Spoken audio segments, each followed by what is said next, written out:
Assalamualaikum warahmatullahi wabarakatuh. Perkenalkan, nama saya Ismaili Dewi Caksono. Saya adalah mahasiswa PJJ Informatika Universitas Siber Asia. Saya akan mempresentasikan tentang TS Komunikasi Data.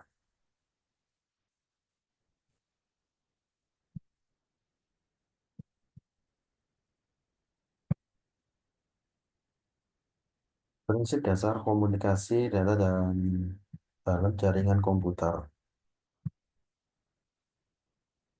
Komunikasi dalam jaringan komputer adalah proses mengirimkan data dan menerima informasi antara perangkat seperti komputer, server, router, dan switch. Tujuan utama adalah agar informasi dapat efisien, akurat, dan aman.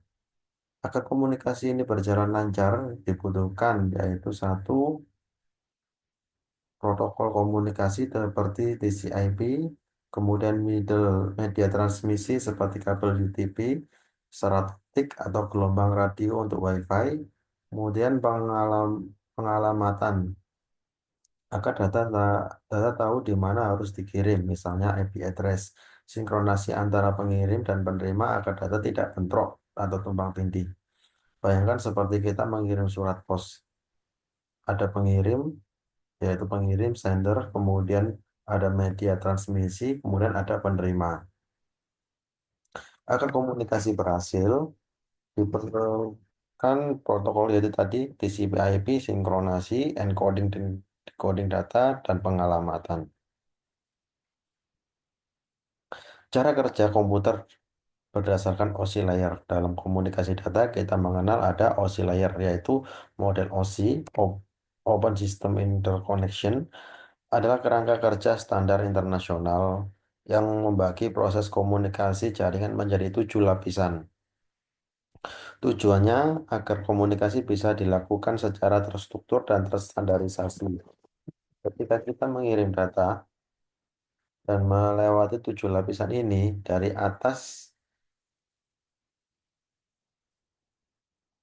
ke bawah di sisi pengirim, lalu diterima dari bawah ke atas dari sisi penerima. Lapisan-lapisan tersebut itu adalah pertama application layer, yaitu interaksi antara pengguna, misalnya saat kita browsing menggunakan Chrome. Kemudian yang kedua, presentation, yaitu mengatur format data, enkripsi atau kompresi. Kemudian yang ketiga, session, mengelola koneksi antar aplikasi. Yang keempat, transport layer, yaitu memastikan data dikirim lengkap dan dalam urutan yang benar, misalnya dengan TCP. Nomor 5, network, menentukan rute data ke tujuan melalui IP address. Yang keenam, data link layer, menyediakan alamat MAC dan mengatur frame data. Yang ketujuh, physical layer, mengirim data dalam bentuk sinyal melalui kabel atau gelombang. Model ini seperti proses mengirim barang dari pabrik ke rumah yang harus melewati gudang, pengemasan, ekspedisi hingga sampai ke tangan konsumen. Fungsi dari fungsi kerja dari contoh-contoh masing-masing OSI layer adalah pertama physical layer yaitu menyediakan media fisik untuk mengirim sinyal seperti kabel LAN atau gelombang radio. Yang kedua, data link layer bertugas mengemas data ke dalam frame dan menangani sealamat MAC misalnya Ethernet, switch. Kemudian yang ketiga adalah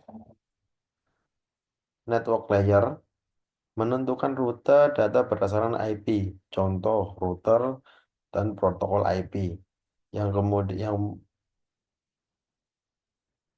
kemudian yang keempat adalah transport layer, yaitu mengatur keandalan pengiriman data, contohnya TCP untuk koneksi stabil, UDP untuk streaming. Yang kelima, session, yaitu menjaga koneksi tetap aktif, misalnya saat login ke server FTP atau saat video call.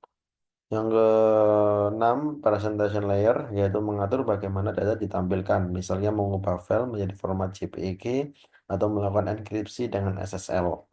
Yang ketujuh adalah application layer, yaitu berinteraksi langsung dengan pengguna seperti web browser, HTTP, email SMTP, atau FTP. Setiap lapisan punya peran spesifik dan bekerja sama untuk memastikan data sampai dengan benar. Yang selanjutnya adalah kita mengenal jenis-jenis topologi network beserta kelebihan dan kekurangannya. Yang pertama adalah topologi bus, yaitu semua perangkat terhubung pada satu kabel utama bus. Kelebihannya adalah murah, mudah dipasang. Sedangkan kekurangannya, jika kabel utama rusak, seluruh jaringan akan gagal. Kabel yang utama itu adalah kabel yang di sini. Jika satu kabel ini rusak, maka seluruh jaringan akan gagal karena hanya terhubung dari satu ini saja. Kemudian yang kedua adalah topologi ring. Tiap perangkat terhubung ke dua perangkat lainnya membentuk lingkaran. Kelebihannya data mengalir satu arah, mengurangi tabrakan. Namun kekurangannya, jika satu node rusak bisa memutus seluruh jaringan kecuali pakai ring ganda. Jadi kalau tadi hampir sama seperti bus, jika satu ini rusak, maka akan memutus seluruh jaringan karena alurnya akan terputus juga, kecuali jika memakai ring ganda.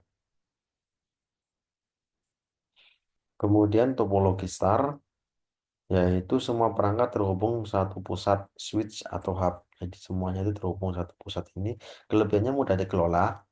Satu kerusakan tidak mempengaruhi seluruh jaringan. Kelebihannya, jika satu rusak, katakanlah PC ini yang putus, maka PC yang lain masih bisa, jaringan yang lain masih bisa beroperasi. Kekurangannya, jika hub dan switch mati, seluruh jaringan akan gagal. Jadi kekurangannya adalah jika hub ini mati, maka seluruh jaringan akan gagal. Kemudian topologi mesh, yaitu setiap perangkat terhubung langsung ke semua perangkat lain. Kelebihannya redundansi tinggi, namun dia memiliki redundansi tinggi dan handal. Kekurangannya mahal dan kompleks karena dia harus harus mengkonekkan satu dengan yang lainnya.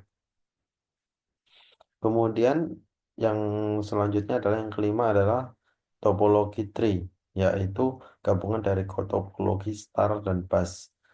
Kelebihannya adalah skalabilitasnya baik, kekurangannya kerusakan di node pusat bisa mengurangi jaringan cabang. Aspek scalability of network.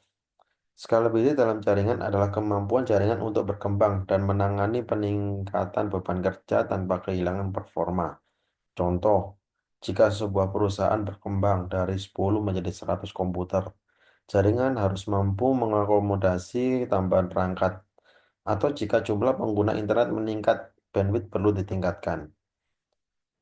Aspek-aspek skalabilitas meliputi kemampuan menambah perangkat tanpa gangguan besar, fleksibilitas topologi untuk diubah atau diperluas, manajemen lalu lintas data saat jumlah pengguna naik, ketersediaan perangkat jaringan seperti switch, router yang mendukung perluasan. Jaringan yang tidak scalable akan mudah crash jika digunakan oleh terlalu banyak pengguna atau beban data terlalu tinggi.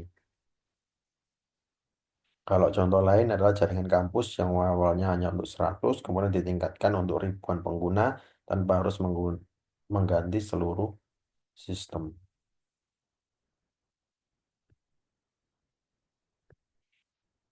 Terakhir, penutup dalam presentasi ini kita telah membahas prinsip dasar komunikasi data.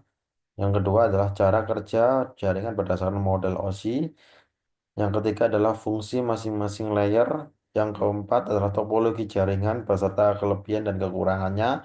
Yang kelima, konsep skalabilitas jaringan.